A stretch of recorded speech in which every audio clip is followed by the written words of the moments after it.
As I shared with you at the beginning of the service with the great hat that I might need to be wearing at some point around this week, this past week, I was with, for a full week, our high school youth and Connor at beautiful Montreat, North Carolina.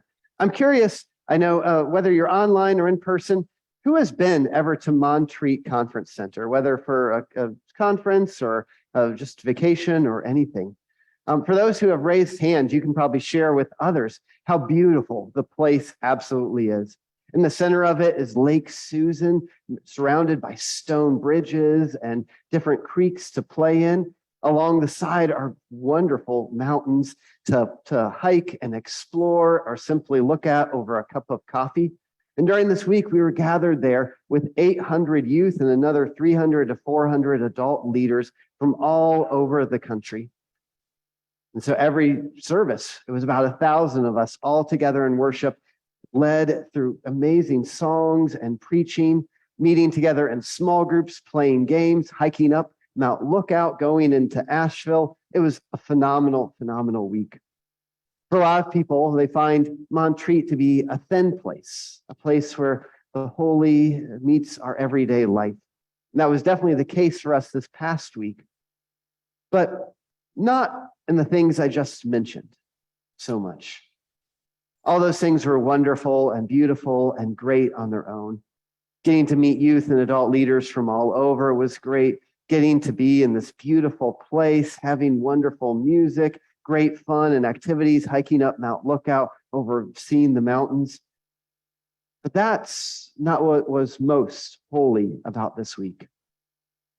Throughout the week, I kept hearing again and again and again from our youth, from our speakers, from other adult leaders, what they found most holy and sacred about our time.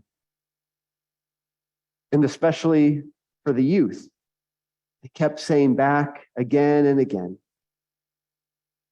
what we love about Montreat is that here we talk about real things. We talk about real things. For our youth, that's what they are hungering and thirsting and longing for more than anything else, is to know that the real things in their lives and the world and their souls truly can be shared and mentioned here, and that God is not separate from it, but in it with us. And that's what Montreat did all week long. During that conference, whether it was in small group and back home time, in worship or keynote, we didn't shy away from those tough conversations. During that week, we talked about mental health.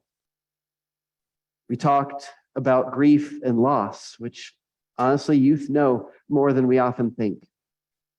We talked about succeeding and hopes and dreams, but we also talked about the reality that we often fail, all of us.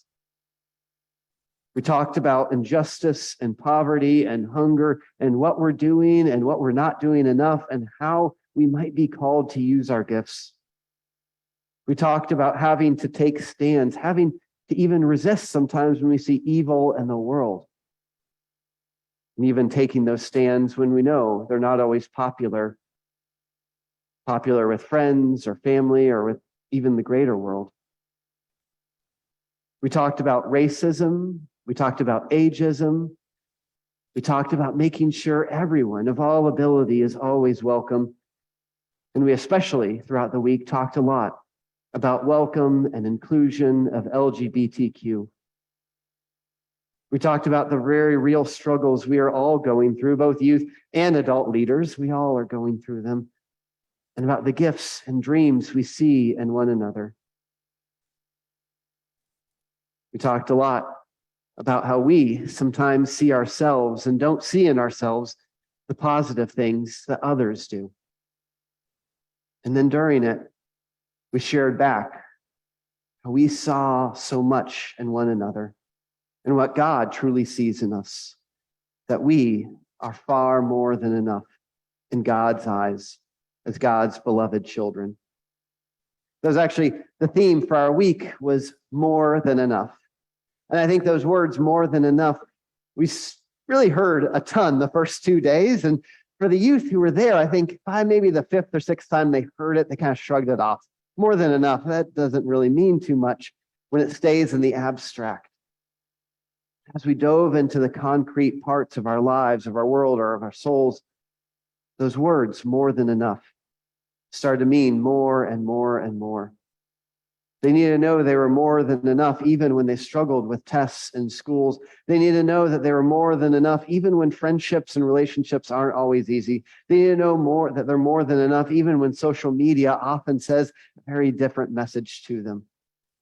They needed to be able to talk about those things and hear about those things and face them truly in this holy place, not separate from God, not separate from worship, not separate from sacred conversations, but a part of it all. I know on the final night, our youth explicitly said it to me, saying that this was really powerful because we talked about real things here. I heard that, and I was in one way very encouraged. I love that we talked about real things here, but I also heard in that the youth saying that they don't always hear that back home. And we don't always do that here as a church. And for me as a pastor, that really was a challenge because we have tons of moments here in our church to talk about real things. Every Sunday, I get up here and speak. Every worship service afterwards, we meet in the coffee hour. We do Sunday school together. We do Wednesday night fellowship. We do Presbyterian circles. We have men's group. The Romeo's out. We have all these times to talk about real things, about what's really going on in our lives and our world and our souls. But sometimes there's topics that it's just easier to avoid. I know I can find that myself. As pastor, it's far easier to stay with what's safe and comfortable and maybe sometimes not get talking about what's really going on. That's not what our youth, what our children, what our families, what any of us are truly thirsty for. That's not what we're truly longing for. That's not what we're hungry for. It's just to hear what's safe and comfortable and just talk about that. We're truly thirsty. What we're truly hungry, what we're truly longing for is to know in all those parts of our messy world and lives, God is there too, and that my faith can connect with those. And so today I'm wondering, what are those areas that you are longing for, that you are thirsting for, that you are hungry for us to be talking about here at Bon Air Presbyterian Church? In both of our messages today, starting with Psalm 107, we hear how God is active in all the parts of life. I invite you, if you can, to read through the full Psalm 107. We stopped at verse 9, but it keeps going on for a little while. And it's really a beautiful psalm about how God's unending love, God's steadfast love, that Hesed, is going to be there in all of our parts of life. When we do things right, but especially sometimes when we make mistakes and do things wrong too. God's unending love is there. In our passage for today, God's love is present with those who are homeless, with those who are wandering, looking for shelter. God doesn't say, well, that's not part of my religion or faith. But no, God says, I'm there with you too. For those who are truly physically hungry and thirsty, who don't know where their next meal will come from, who don't know how they'll get through the day, God says, no, my message of love is for you too. I'm going to be there with you too. Following these verses, we get people who are incarcerated, people who are in prison or jail or still are in exile. And God says, I'm there with you too, behind the bars. You don't need to hide that part from me. I'm going to be there. My unending love, my Hesed will be there with you. Further on, as people are in the midst of storms of life, and we know all storms of life, whether it's loss of a family member, whether it's a new job or a move, whether it's relationships that get really hard, illness or suffering, we all know those storms. And God says, I'll be with you in that storm. My unending love will be there. Don't hide it from me, but come fully. I'm on those rough seas with you. In all those places, God is there. So we don't need to be afraid to talking about real things, of bringing real things before God. I think that's what God wants more than anything. So this day, after this long week, I don't know that I have all those topics or things myself. So I'm going to need your help this day. You should have, as you came in, received a slip of paper and a pen. And if you're online, I invite you to use the chat button at the bottom. And I invite you to write one or two things on that slip of paper that you are thirsting and longing for us to be talking about here at Bon Air Presbyterian Church. Maybe it's things that the youth lift up. Maybe it's something completely different.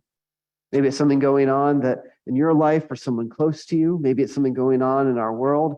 Maybe it's a part of our souls that we just don't often mention or speak about. But I'm really curious, and I would love to see what are the places that you believe we truly need to be talking about. So I invite us at this time to take a couple minutes and write those down. And after you do so, I invite you to come forward and place them in the baskets here.